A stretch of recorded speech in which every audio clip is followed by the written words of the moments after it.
occupies a very important river crossing along the upper Euphrates.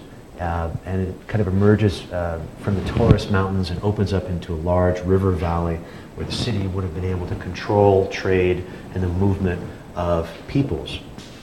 It was excavated beginning in 1876, then later on continued by the British Museum.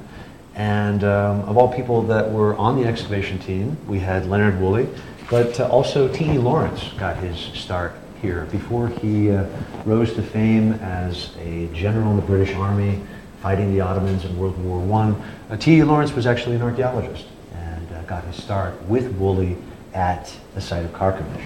I'm pretty sure that this is T.E. Lawrence and this is Woolley, but they're both young and dashing and kind of, I can't tell the difference between the two. I'm pretty sure that this is Woolley. A younger Woolley too, right? If you remember what Woolley looked like at Ur, he's got a few more years on him and a few more pounds. But yeah, so anyway. So Carchemish. It's interesting, Carchemish, in addition to the fact that we know that it was an important site in the Middle Bronze Age, we find that for some reason it doesn't participate in that old Assyrian exchange, the Kanesh trade that's going back and forth. We would expect that it would have been a waypoint, for people that are leaving Mari, leaving Ashur, the Assyrians making their way up to Kanesh, right, to trade tin using those donkey caravans. But actually, it seems as though it didn't participate, and that merchants went out of their way to avoid it. And there are a whole bunch of reasons possibly for that. The city itself, the layers that we have from that period aren't well known, but right, we have seen cities levy taxation against traveling merchants. So perhaps Carchemish had particularly high taxes, and you didn't want to stay there because you would lose 1/18 of your consignment passing through. Regardless, the archaeological digs there during the time of Woolley and Lawrence went from around 1911 to 1914. And the site now is in a very politically sensitive area. Before, it didn't straddle, well now I should just say it straddles actually both Turkey and Syria. 30% of the site is actually in Syria, and the rest of it is in Turkey.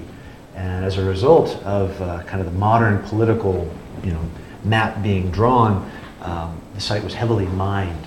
So it was only in recent years that a lot of effort was put into demining the site, particularly the Turkish side of the site, so you could excavate there. And I'll tell you from personal experience, there's nothing worse than trying to dig in an area that's full of mines. We were with a group actually in Israel.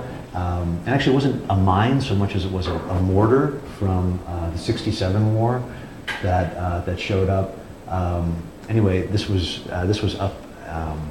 This was up in a site in the north, and the way that they decided to dispose of this was they put it in a temple, a Hellenistic temple to Zeus.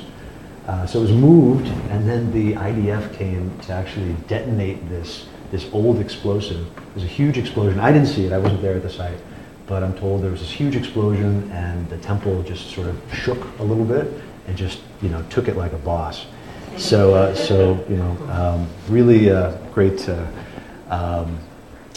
Congrats to the construction of this Hellenistic temple up at the site of Kadesh. So anyway, moving on, Carchemish. Again, Carchemish, we see the same sort of layout in terms of a city that needs to rely on itself and no one else. There is a confederation of these city-states, and they would come to each other's aid, but as we'll see, at the time, in this unstable time, there are all sorts of people moving around, the Aramaeans among them, and we'll get to them in a moment.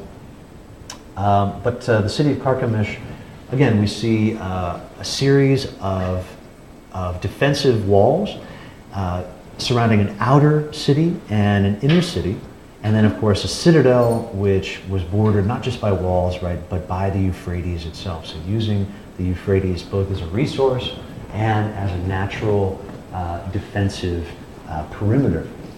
The nice thing about having a double city like this too is that, you know, if one side is breached, you can always fall back into the other side. However, in this case, right, the citadel is sort of locked in here with the river in the inner city. So let's take a look at, and again, so another royal ancestor statue in this very typical Neo-Hittite style, with the same lions, the same Master of the Animals motif, with the statue above, similar to the one that we just saw from Zingerle as well. The site is poorly excavated. Well, it's been excavated for some time, again, as we said. We find, again, a royal palace similar to the one at Ugarit, with a gate and a royal sort of complex and series of temples leading near the entrance. So we have this massive city wall. Here's two gates: the King's Gate and the Water Gate, right, which would have led again to the Euphrates, and a ceremonial path leading to this sort of royal complex, and a monumental staircase leading up into the palace.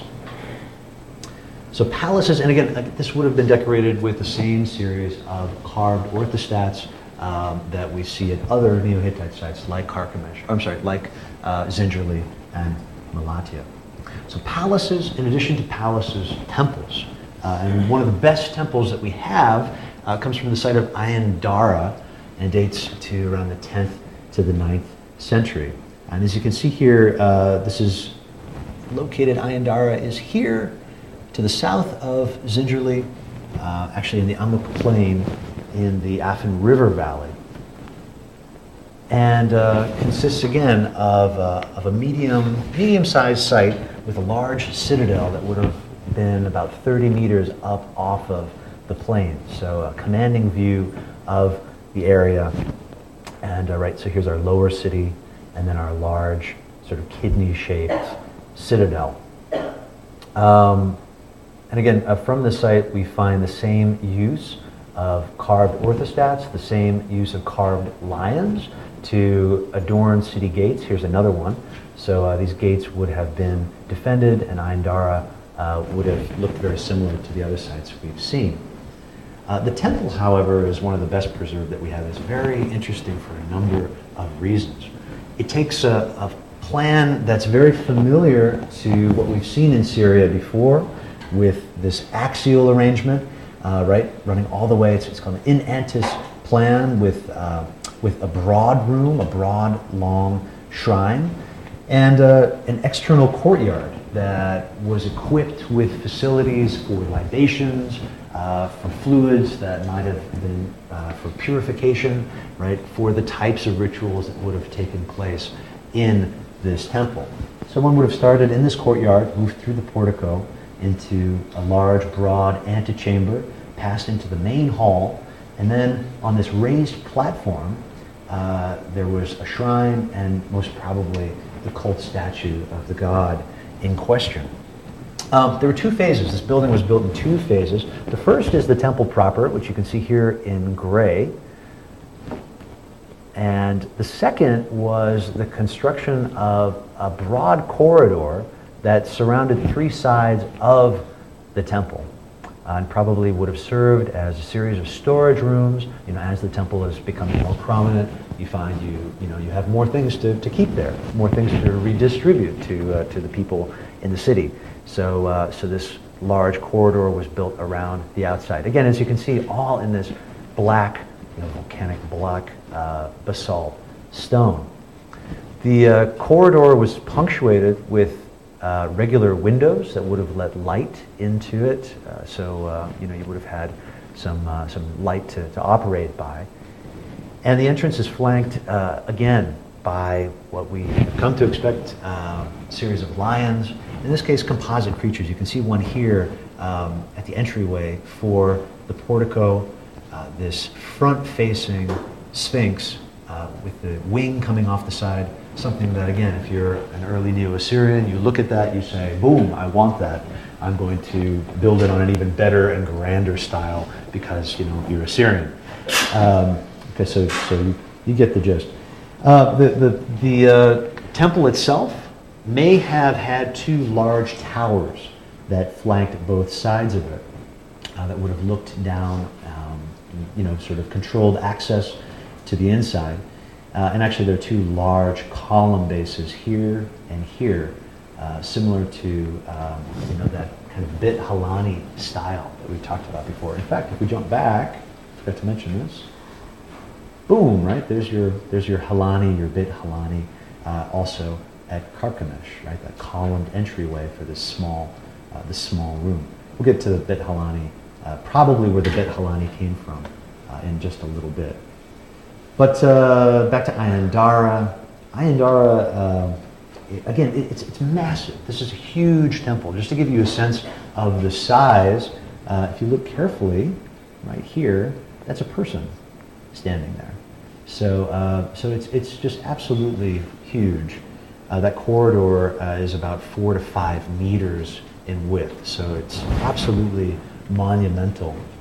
You can see the degree of decoration and effort that went into it, right, with these 3 steps leading up the portico, each carved with this beautiful sort of running gyosh pattern that decorates it.